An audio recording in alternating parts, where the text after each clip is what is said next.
नमस्कार, आर के क्लास में आपका स्वागत है। हम लोग पढ़ रहे हैं मैथमेटिक्स पार्ट 2 स्टैंडर्ड 9th, जिसमें प्रॉब्लम सेट 3 पढ़ना है। उसमें हम लोग पढ़ चुके हैं क्वेश्चन नंबर 6 तक। आज पढ़ेंगे क्वेश्चन नंबर 7 और क्वेश्चन नंबर 8। तो आइए देखते हैं क्वेश्चन नंबर 7।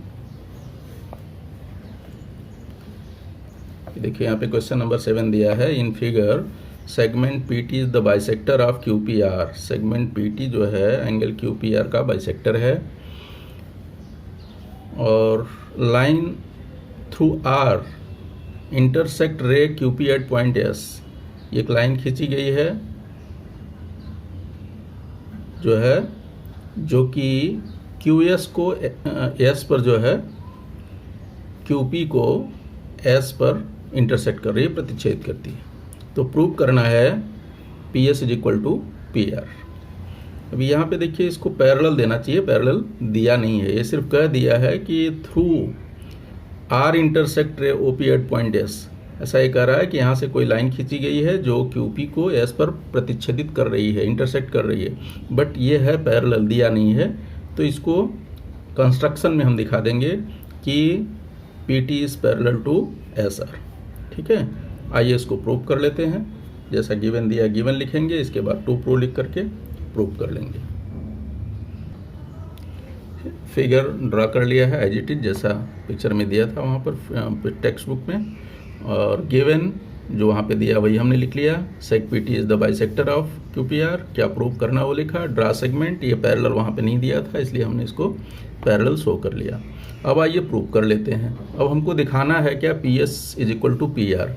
पी एस देखिए यहाँ पर है, पी आर यहाँ पर है।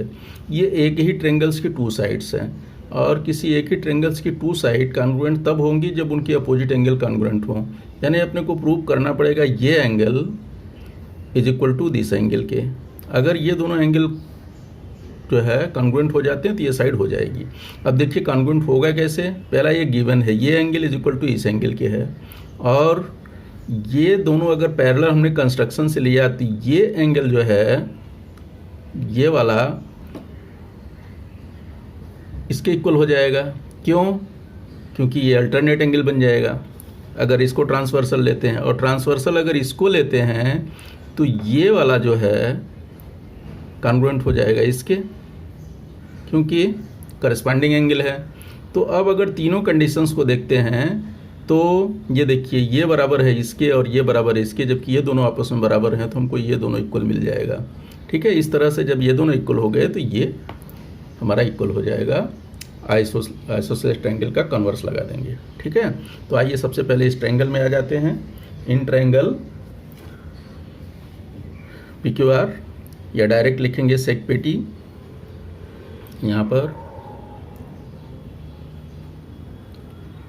segment PT is the bisector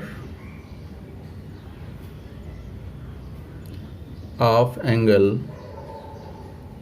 QPR। ये गिवन है,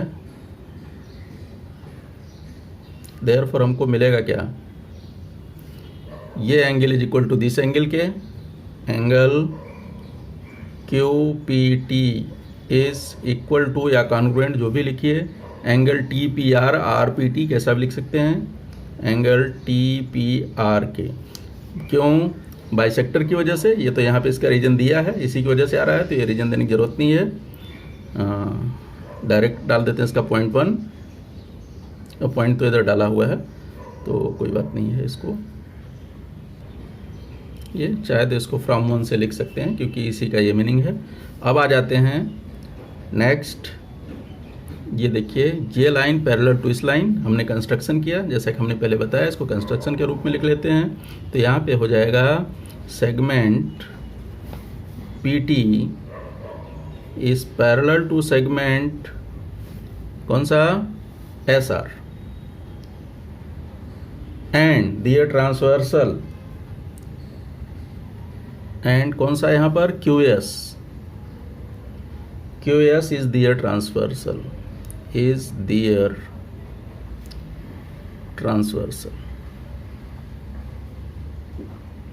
ठीक है।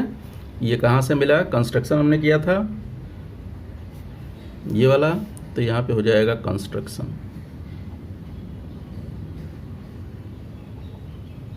ठीक है। अब अगर ये दोनों पैरेलल हैं तो ये दोनों एंगल कैसे हो गए, करिस्पॉन्डिंग एंगल। तो हमको मिल जाएगा angle QPT is equal to या कॉन्ग्रुएंट टू एंगल PSR। ठीक है, रीजन इसका देंगे करिस्पॉन्डिंग एंगल।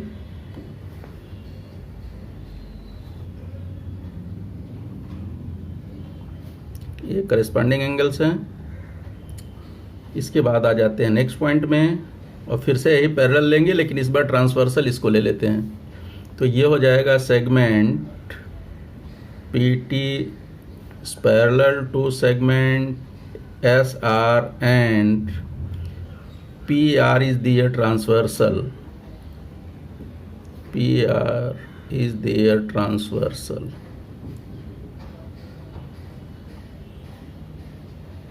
ये भी कंस्ट्रक्शन रचना से।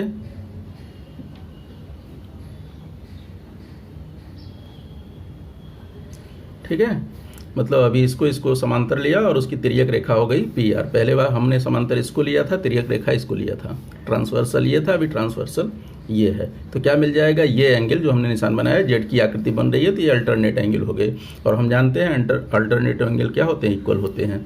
तो एंगल कौन सा मिल गया, angle TPR is equal to angle कौन सा, PRS। रीजन इसका क्या हो जाएगा, अल्टरनेट एंगल। ये अल्टरनेट एंगल्स हैं। ठीक है, अब देखिए पॉइंट नंबर 2, 4 एंड 6 देखिए। अब यहाँ पर देखो ये QPT है, ये TPR है, और QPT TPR यहाँ पर दोनों है क्वेश्चन 2 में जो है इक्वल है। अब QPT का राइट साइड ये है, इसका राइट साइड ये है, बट दोनों के लेफ्ट साइड यहाँ इक्वल हैं, तो इसलिए ये दोनों क्या हो जाएंगे, इक्वल हो जाएंगे। यानी PRS इक्वल टू हो जाएगा किसके, PSR के। तो यहाँ पर आ जाइए, therefore angle PRS is equal to angle PSR। ये कहाँ से लाए, देखिए इसमें कंडीशन 2, 4, 6 सभी का उपयोग है। तो यहाँ पे आ जाएगा फ्रॉम 2, 4 एंड 6। ठीक है, क्योंकि यहाँ से देखिए ये दोनों यहाँ पर इक्वल हैं, तो अर्थात ये दोनों इक्वल हो गए। अगर ये दोनों इक्वल हो गए तो ये दोनों इक्वल हो गए, वही यहाँ पे लिख दिया गया। अब हम जानते हैं कि अगर एंगल कॉन्ग्रुएंट हैं तो उनकी अपोजिट साइड भी क्या होंगी, कॉन्ग्रुएंट होगी। ये इस ट्रायंगल में है, तो चाहे तो ट्रायंगल लिख लीजिए, इन ट्रायंगल किसमें, PSR या PRS।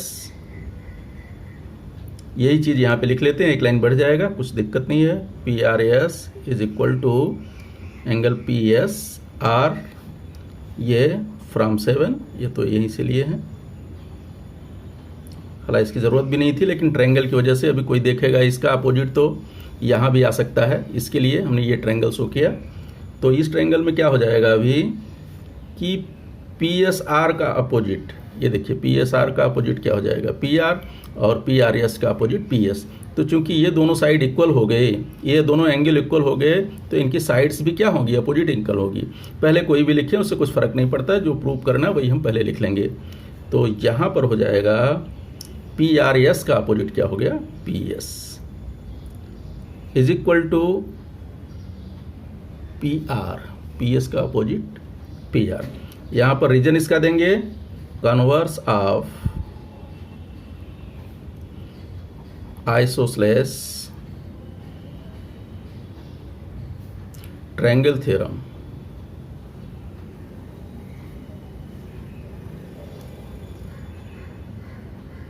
ठीक है, यही प्रूव करना था, ये हमारा प्रूफ हो गया। वैसे हमने यहाँ एक लाइन बढ़ा दिया, चाहे तो ये ट्रायंगल यहीं पे ले सकते हैं, तो एक लाइन और कम हो जाएगा, डिटेल में है। ठीक है, चलिए आते हैं नेक्स्ट क्वेश्चन में। अगला क्वेश्चन है, देखिए ये दिया है ये फिगर है, इस फिगर में AD is perpendicular to BC, AD BC पर जो है परपेंडिकुलर है, और A is the bisector of CAB, ये एंगल है CAB, इसका बाइसेक्टर दिया है AE, और साथ में दिया है CED, यहाँ पे लिखा है जो कि गलत है, होना चाहिए CDE, क्योंकि देखिए यहाँ पे देखिए C है, फिर D है, फिर E है, यहाँ पे रॉन्ग लिखा हुआ है, एक्चुअल में होना चाहिए CDE। Prove that angle DAE is equal to half angle C minus angle B। ठीक है, तो आइए इसका फिगर ड्रा करके और इसको प्रूव कर लेते हैं। देखिए फिगर ड्रा कर लिया है, और जो गिवन में है वो गिवन लिख दिया गया है, और टू प्रूव लिख दिया गया। अब हमको इसको प्रूव करने के लिए क्या करना पड़ेगा कि देखिए DAE के बारे में पूछा है, तो सबसे पहले इस ट्रायंगल के सहारे हम DAE की वैल्यू फाइंड कर लेते हैं। फिर CB में से माइनस किया, फिर इधर हाफ किया है, तो हम C की वैल्यू यहाँ से फाइंड कर लेंगे, और फिर इसी तरह से B की वैल्यू फाइंड कर लेंगे, और C में से B को घटा देंगे, और लेस करने के बाद जो आएगा फिर दोनों की तुलना कर देंगे और हमारा क्वेश्चन हो जाएगा। तो एकदम इजली है, जैसा ये प्रूव करना है इसको देखते हुए आराम से कर लेंगे। तो सबसे पहले हम DAE की वैल्यू फाइंड कर लेते हैं। तो DEA की वैल्यू के लिए हमको आना पड़ेगा इस ट्रायंगल में, ट्रायंगल DAE में। तो आ जाइए ट्रायंगल DAE में हम फाइंड कर लेते हैं इसको। तो इसके लिए हमको क्या करना पड़ेगा कि सबसे पहले जो है इस त्रिभुज के तीनों अंतःकोणों का योगफल वाला प्रमेय लगा देना है, यानी sum of angle of a triangle is 180। तो आइए तीनों एंगल्स को इसको ऐड कर लेते हैं। तो यहाँ से देखिए क्या हो जाएगा, in triangle DAE angle DAE plus angle ADE plus angle AED is equal to 180। Sum of interior angle of a triangle is 180, या डायरेक्ट लिख सकते हैं प्रॉपर्टी ऑफ ट्रायंगल, ये हम शॉर्ट में लिख ले रहे हैं इसको, प्रॉपर्टी ऑफ ट्रायंगल। ठीक है, अब देखिए यहाँ पर इसकी वैल्यू हमको मालूम है कितना है, 90 डिग्री।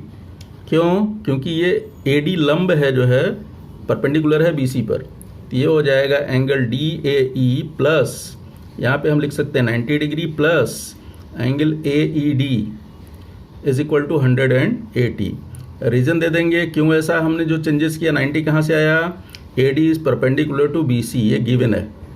ठीक है, नाउ अभी हमको क्या करना है कि इसको हम ये AED ट्रांसफ़र कर लेते हैं उस तरफ, हमको DAE की वैल्यू चाहिए। DAE is equal to 180 minus 90 minus angle AED। ठीक है, ये हमने इस तरफ कर लिया, इसका रीजन तो देने की जरूरत नहीं है। Therefore angle DAE is equal to 180 में से 90 को कम कर दो तो क्या हो गया, 90 डिग्री माइनस, और AED देखिए AED का हम दूसरा नाम ले सकते हैं, AED को लिख सकते हैं AEC, तो इसको हम लिख लेंगे AEC, इसकी ज़रूरत पड़ेगी आगे में बाद में। तो इसका रीज़न दे देते हैं क्यों ऐसा किया, क्योंकि CDE या EDC लीनियर है, तो CDE लीनियर था इसलिए ऐसा कर दिया। क्यों, देखिए D के बाद क्या आता है C, तो वही हमने C लगा दिया, और इसको हम लेते हैं इक्वेशन 1, इसकी ज़रूरत पड़ेगी आगे। ठीक है, अब हमको ये वैल्यू फाइंड हो गई। अब हमें कहाँ आना है, C की वैल्यू ज्ञात करना है।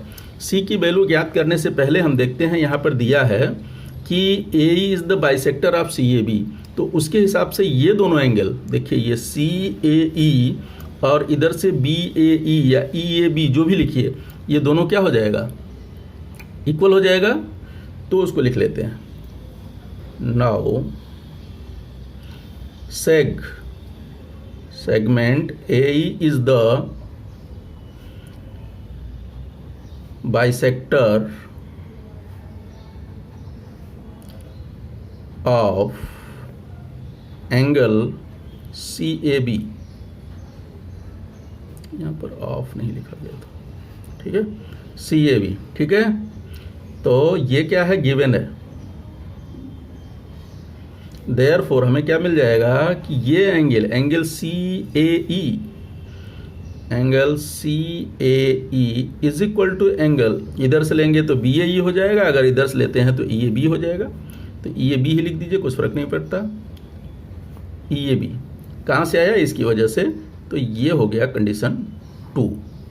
ठीक है, अब हमें C की वैल्यू फाइंड करना है। देखिए यहाँ पर C की वैल्यू फाइंड करने के लिए हम इस ट्रायंगल में आ जाते हैं, कौन से, CAE में। ठीक है, इन ट्रायंगल CAE, और वही फार्मूला जो है यहाँ पर भी लगा देते हैं, sum of angle of a triangle is 180। तो आ जाइए, इन ट्रायंगल CAE क्या क्या हमें मिलेगा, ये सबको ऐड कर लेते हैं। तो यहाँ पर देखिए, यहाँ पर एक ही एंगल बन रहा है, तो इसलिए हम उसको 1 लेटर में लिख लेंगे। तो यानी हो जाएगा angle C plus angle CAE plus angle AEC is equal to 180 degree. Reason वही, प्रॉपर्टी ऑफ ट्रायंगल।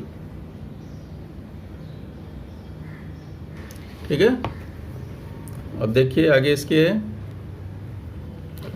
तो यहां पर हमको C की वैल्यू फाइंड करनी है, तो बाकी को हम उस साइड ले लेते हैं। तो therefore angle C is equal to 180 degree minus angle CAE minus AEC। ठीक है, इसको हम पॉइंट डाल लेते हैं 3rd। अब हमको एक एंगल की और ज़रूरत है, B की। B फाइंड के लिए हमको इस ट्रायंगल में आना पड़ेगा और इसको सम लगाएं, नहीं तो देखिए ये एंगल जो है, ये वाला, ये इस ट्रायंगल का एक्सटीरियर एंगल है, तो इसमें हम रिमोट एक्सटीरियर एंगल वाला प्रॉपर्टी लगा देते हैं। तो ठीक है, तो आ जाइए, अब आ जाते हैं यहाँ पर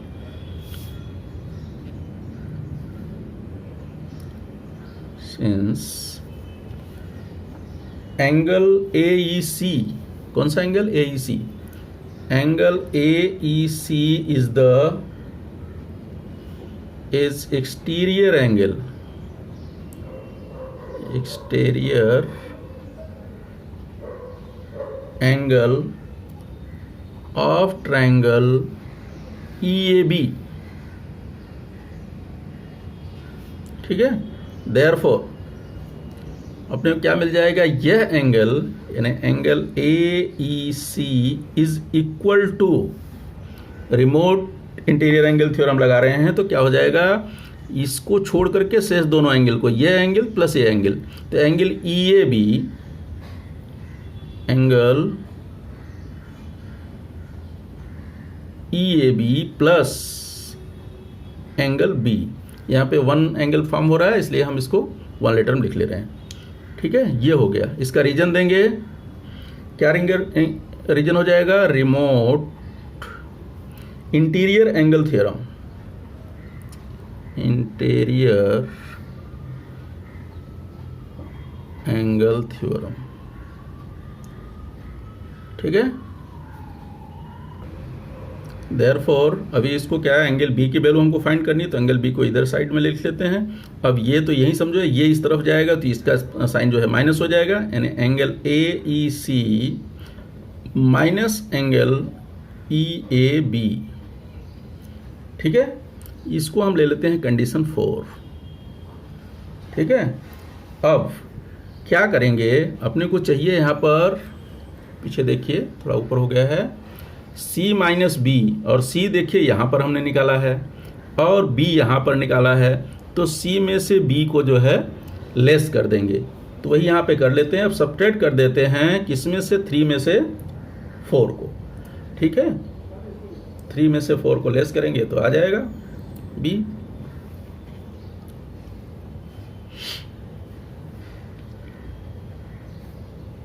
नाउ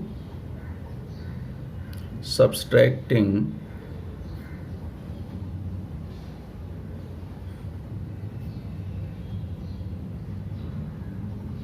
4 को लेस कर रहे हैं 3 में, तो यहाँ हो जाएगा subtracting 4 from 3 we get, क्या हमें प्राप्त होगा वो हम लिख लेते हैं।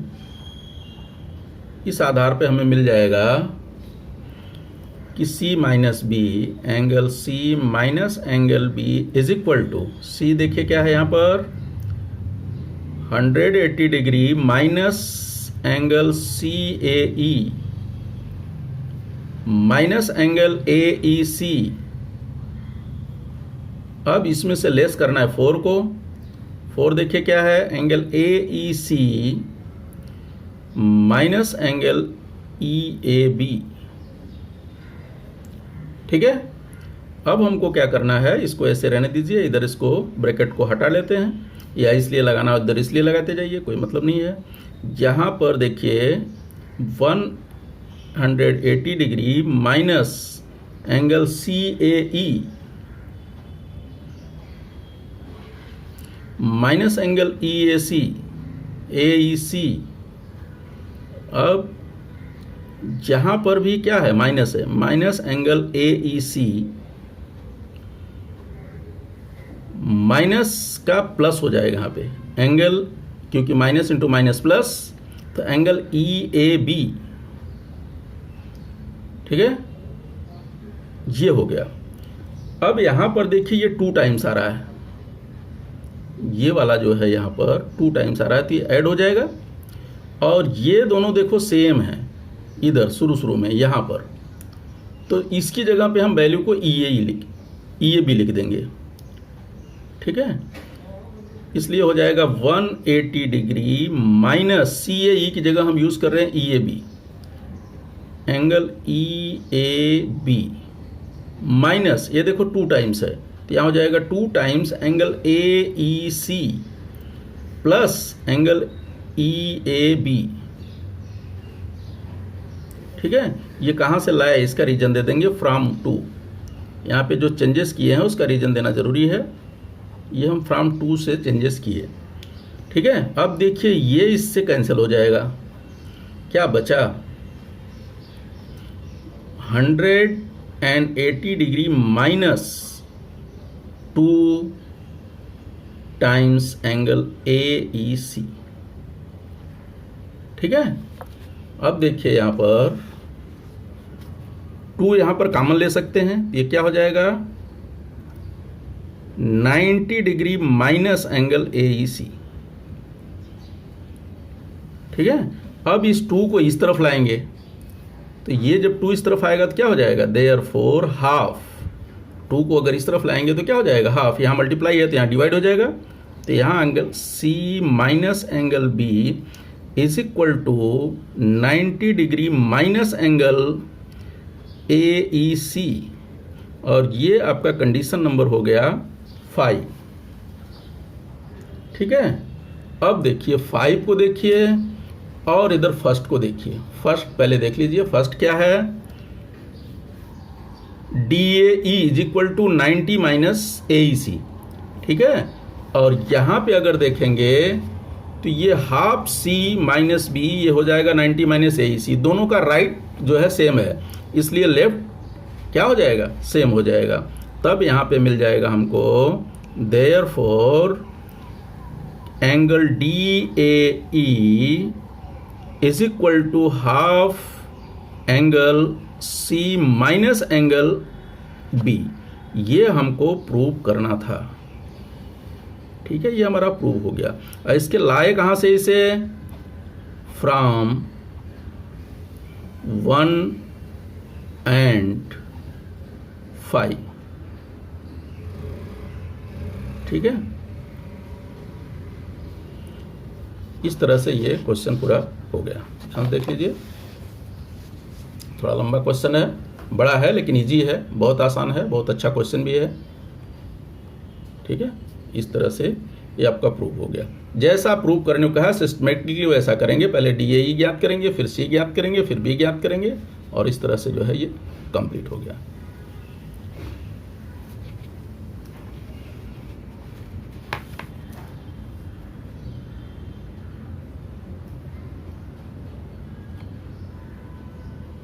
ठीक है, ओके, थैंक यू।